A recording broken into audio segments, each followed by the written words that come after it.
నరహత్య జరిగినప్పుడు పొరపాటున పగబట్టకయే పొరపాటున పొరుగు వాడిని చంపిన వాడిని ప్రతిదండన చేసేవాళ్ళు వచ్చి చావగొట్టకుండా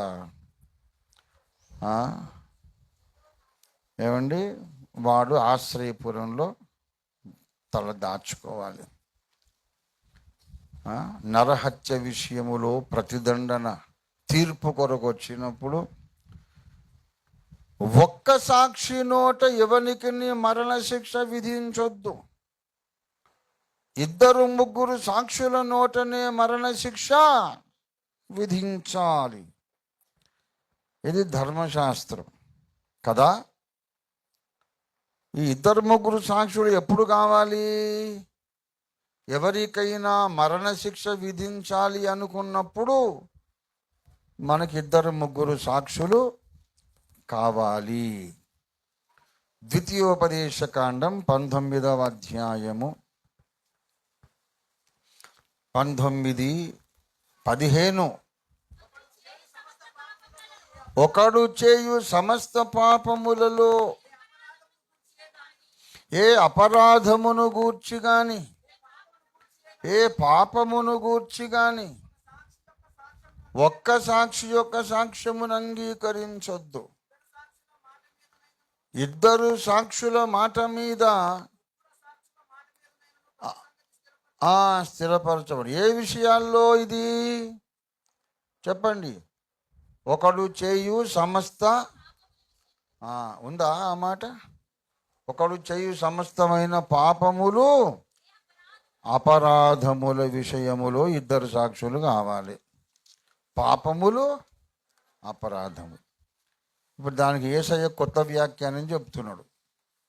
యోహాను సువార్త 8వ అధ్యాయం, యోహాను సువార్త 8వ అధ్యాయము 16-17. నేను ఒక్కడనై ఉండక ఉన్నాము గనుక నేను తీర్పు తీర్చిన నేనున్నా, నా తండ్రి ఉన్నాడు. నేను తీర్పు తీర్చిన నా తీర్పు సత్యమే. ఇద్దరు మనుషుల సాక్ష్యము సత్యమని మీ ధర్మశాస్త్రములో వ్రాయబడి ఉన్నది కదా. ఏ విషయంలో రాశారు? ఇప్పుడు ఈయన నేరాలు గురించి మనం స్థాపన చేస్తున్నామా? ఒక వ్యక్తి చేసే నేరము అపరాధముల గురించి 2 సాక్షులు కావాలన్నాడు. ఇక్కడేమో నేను దేవుని కుమారుణ్ణని సాక్ష్యము 2 సాక్షులు అంటున్నాడు. ఆయన రాంగ్ అప్లికేషన్ కదా మరి. రాంగ్ అప్లికేషన్ కదా మరి. ఈనాటి ఈ పండితులు కూర్చుంటే యేసయ్యను కూడా ఫెయిల్ చేస్తారు. అక్కడ చెప్పిన కాంటెక్స్ట్ అది కాదండి. నువ్వు కుమారుడివో కాదు అనే కాంటెక్స్ట్లో చెప్పలేదు అది. నువ్వు మర్డర్ చేస్తే ఇంకేమన్నా చేస్తే 2 సాక్షులు కావాలన్నారు. నీ దేవత్వాన్ని గూర్చి సాక్ష్యం కాదు అది. నువ్వు దేవుడు అని మేము నమ్మాలంటే ఆకాశము నుండి ఒక సూచక్రియ చూపించు. 2 సాక్షులు ఏంది? ఆ తండ్రి కనపడడు, నువ్వు వచ్చి నా తండ్రి అంటావు. నేను చెప్తున్నా, మా తండ్రి చెప్తున్నాడు కనుక 2 సాక్షులు రైటు అంట. అదే అక్కడ చెప్పిన సందర్భం ఏంటి? నువ్వు అప్లై చేసే సందర్భం ఏంటి అంటే అది అంతే. ఆ లేఖనం అలాగ ఉంటుంది, దాని గూఢార్థం ఇలా ఉంటుంది. దేవునికి స్తోత్రం కలుగును గాక. అట్లా బోలెడు ఉన్నాయి చెప్పడానికి, 1-2 కాదు. యోహాను సువార్త 10వ అధ్యాయము 35-34 కూడా చదువునైనా. అందుకు యేసు మీరు దైవములని నేనంటినని మీ ధర్మశాస్త్రములో వ్రాయబడి ఉండలేదా? లేఖనము నిరర్ధకము కానేరదు కదా. ఏమండి, దేవుని వాక్యం ఎవరికి వచ్చేనో వారే. ఇప్పుడు మీరు దైవములని నేనంటినని ధర్మశాస్త్రంలో ఎక్కడ రాయబడి ఉన్నది చెప్పండి? 82వ కీర్తన 6వ వచనం. 82వ కీర్తన 6వ వచనం. మీరు దైవములనియు సర్వోన్నతుని, మీరందరూ సర్వోన్నతుని కుమారులని నేనే సెలవు. అది ఎత్తుకున్నాడు ఇక్కడ యేసయ్య యోహాను సువార్త 10:34-35లో.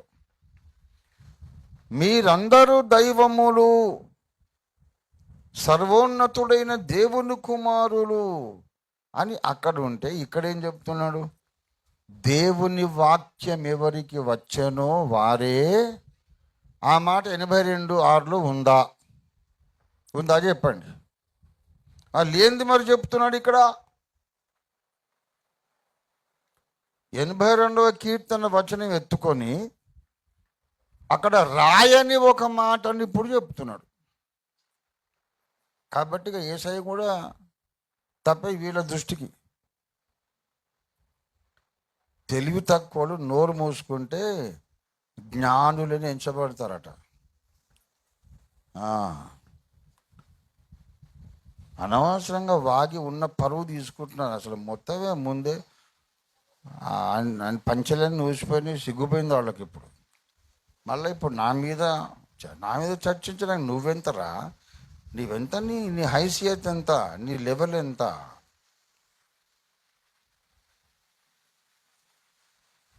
నన్ను విమర్శించి నన్ను తప్పు పట్టడానికి ఎంత శుష్క విఫల ప్రయత్నం చేస్తున్నారు. వారు తమ వాదముల యందు వ్యర్థులైరి. వారు తమ వాదముల యందు ఏదేదో ఈకలు బీకి కోడిగుడ్డు మీద ఆయన అట్లా అన్నాడు, అది తప్పు, ఈ అక్షరం తప్పు, ఈ పొల్లు తప్పు, ఈ కామా తప్పు, ఈ ఫుల్ స్టాప్ తప్పు, ఇవన్నీ చెప్తానే వాళ్ళు అంటూనే ఉన్నారు. ఇక్కడ మేమేమో ప్రతి వారం బాప్తిస్మాలు ఇస్తున్నాం, సంఘాలు గడుతున్నాం, సేవకులను అభిషేకిస్తున్నాం. ఇక్కడ నడుస్తూనే ఉంది. దేవునికి స్తోత్రం కలుగును గాక. హల్లెలూయా. ఆత్మలు రక్షించబడ్డదానికి, సంఘాలు కట్టిన దానికి దేవుడు బహుమానం ఇస్తాడా? ఈ చర్చలు పెట్టి రాళ్ళేసిన దానికి బహుమానం ఇస్తాడా? వారు తమ వాదముల యందు వ్యర్థులైరి.